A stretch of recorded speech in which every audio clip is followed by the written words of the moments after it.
Welcome back to the channel. Today I'm on beautiful Rod and Reel Island with Chrissy, and we are going to ride around and show you everything going on with the island after the storms. It's been 6 months, and if you don't know who I am, I'm Captain Randall Shaw of Florida Fishing Company. I run a local guide service here and spend a lot of time on the island, and we're going to take you to the first location. We're going to start on Rod and Reel Island and work our way all the way down the island. All right, so we made it to the city pier as our first stop, and this place, the pier is still damaged, fully damaged, has not started reconstruction. I think they're still in the permitting phase. The last time this happened to the city pier, it took almost 2 years for it to come back. So we're only 6 months into it, probably looking at it a little longer here. Just don't have an outlook on this for you. So the Rod and Reel Peir is our other pier that's on the Tampa Bay side. It is completely gone too, as it's been. You can check out the other video. I'll put the link in the description below of what happened with that pier and what the future is. Waiting on permitting, and they're actually opening up another location for now until then to get the staff back working. But I have a whole video with an interview with the owner that I'll link in the description below on that Rod and Reel Peir. All right, so I made it down to Bridge Street, and everything on Bridge Street is open, which is the main street here on Bradenton Beach. All the restaurants are open, all the bars are open, and actually even the Bradenton Pier is back open. So we do have the Bradenton Pier, we have the 3 piers on the Gulf side, the Gulf of America side, and we're fully active and pretty busy down here on Bridge Street right now. All right, so as far as boat ramps are concerned on Rod and Reel Island, all the boat ramps are open, even the one off the island. The Kingfish boat ramp is open, and all your boat ramps completely open. So that's a great sign. You can launch a boat out wherever you'd like to on the island, and all your charter captains will be at their local spots here on the island. All right, guys, so all the beaches are back open. We got Bradenton Beach, Manatee Beach, Bean Point, Coquina, is that how we say it? Yeah. Coquina, I got a little Louisiana accent. All those beaches are back open and fully packed, really, to be honest with you. Our beach people are probably just as high as they were before the storm came through. So guys, a lot of the people and companies are saying, hey, there's more people here than was before the storm at this time last year. A lot of companies are having higher numbers. And I took the owner of this golf cart company out on the boat, and I'm going to show you a little clip of the interview of his perspective on what's going on. So I got the owner of Triple G Golf Cart Rentals. If you've been watching my videos, you've seen them in the previous videos, and instead of doing an interview on land, we decided to jump on the boat today and go catch a couple snook. He told me he never caught a snook, so why not make a video catching something and having a good time. So I want to give you all an update. He was in our first video. How are things going since the storm? I think they're going great. I think a lot of people are coming here and vacationing, having a great time, and seeing how much this community has come together and rebuilt this place back. And you know, I think that the tourists kind of would echo that same message, that things are on the up and up, man, and recovering. A lot of places, I mean, pretty much, you know, all the restaurants, it seems like, are pretty much back open, and people have access to a lot of those, you know, those staples that they've had for years while they've been, you know, coming here to vacation. Good, good. How is your business comparably, though? Are you saying you back at 100%, 80%, a ballpark? Are you? I mean, we're busy. You know, we're busy, which is a good thing. I would say it's about the same or better. That's great. You know, around this time, you know, last year. You know, I can't complain, man. It's been a blessing to see how quickly everything recovered here, for sure. So there's another testimonial of what's going on the island because of y'all, the viewers who are watching this stuff, who are coming down, visiting us. He's even actually added jet ski rentals to his operation here recently, so we're expanding on top of doing better. So we thank y'all again, and just wanted to give y'all an update from somebody from the first video, what we had going on. All right, so I officially made it down to the other end of the island, and as you see behind me, I'm in Cortez Village. And it's an old fishing village. It's really a cool place, great seafood. I think it's the best seafood in the Rod and Reel Island area. But as you can see, there's cranes behind me, and they are tearing down the old Seafood Shack, which was a restaurant that now this city owns. They bought it out and bought the property, and are going to turn it into a public boat ramp for more boats and people to come out. The other thing that we lost during that time was, and a lot of y'all asked about it, was Annie's Bait and Tackle. That place is officially gone and was just torn down yesterday. But I do have some positive news out of it.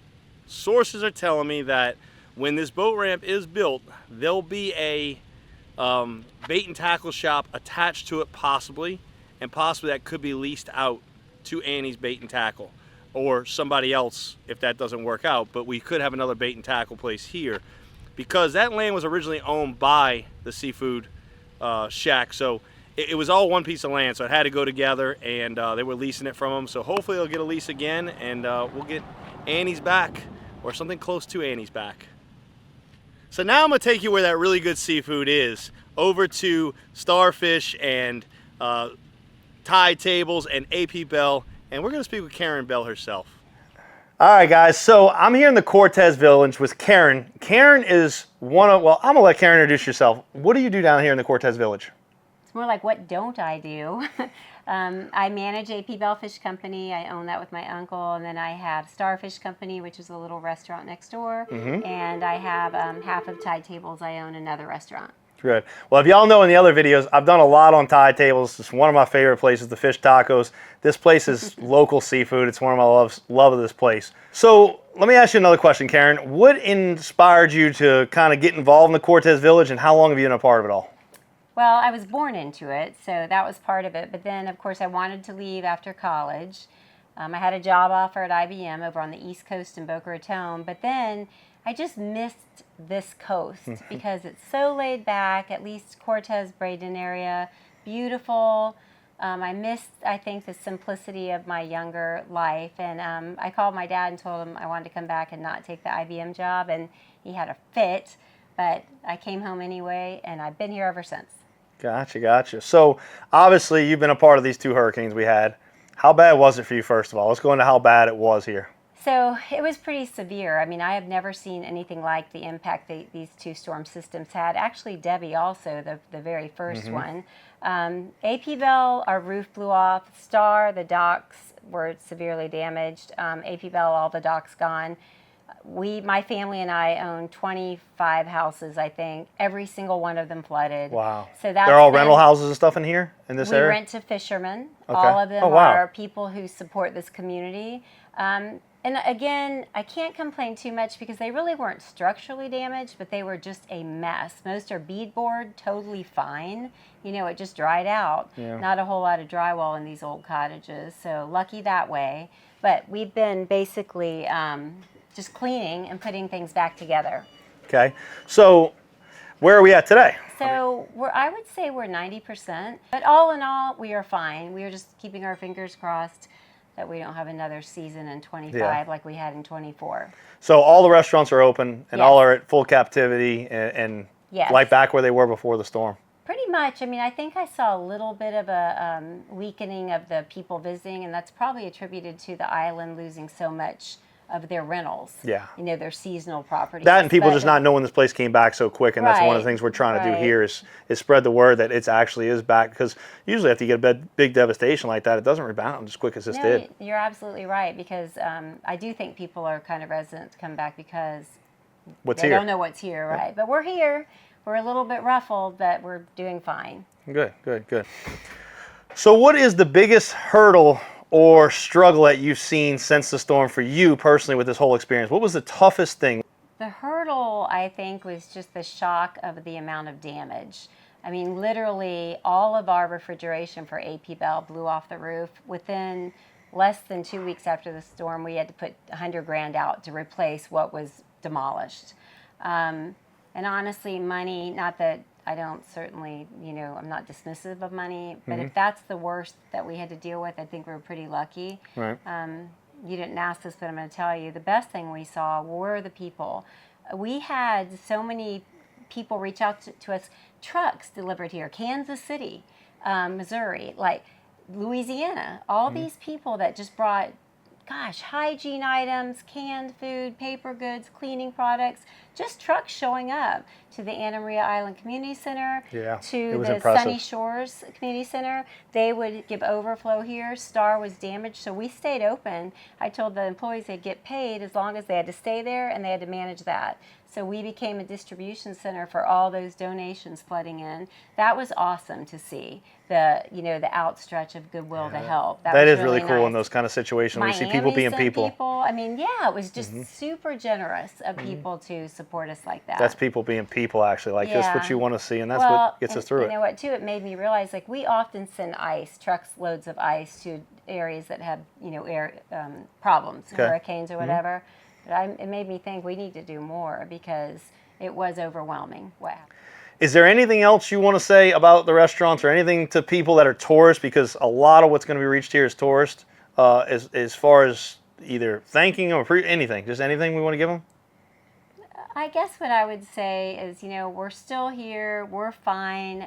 We might be a little slow because staffing's been sort of an issue, and then all of our equipment isn't 100%. But I think I really appreciate the patience I see from people when they have to wait a long time, whether it's Star or Tide tables. But we appreciate their understanding. Glad they came back, and hope to see the rest of them maybe next season. Yeah, and I'm sure a bunch of the commercial fishermen are happy to see them all back too, because it feeds everybody. It's a whole chain. It's not just the restaurant. It's not just the staff. It goes all the way up because AP catches all their own. All the fish you serve, most of what you serve there is going to be locally caught stuff, the groupers, all that kind of A stuff. lot of what we do have at the restaurants. The grouper is definitely from our boats. You could tell. Yeah, You it's can definitely good. tell. Yeah, and it's that's really why I eat good. here so much, because coming from where, being born and raised in Louisiana, it's like you could tell the difference in good seafood, Yeah, not definitely. fresh seafood. Well, it's shocking. Like, people will be so upset at Star for waiting for an hour, but then they almost always leave with a smile on their face, and I hear it over and over.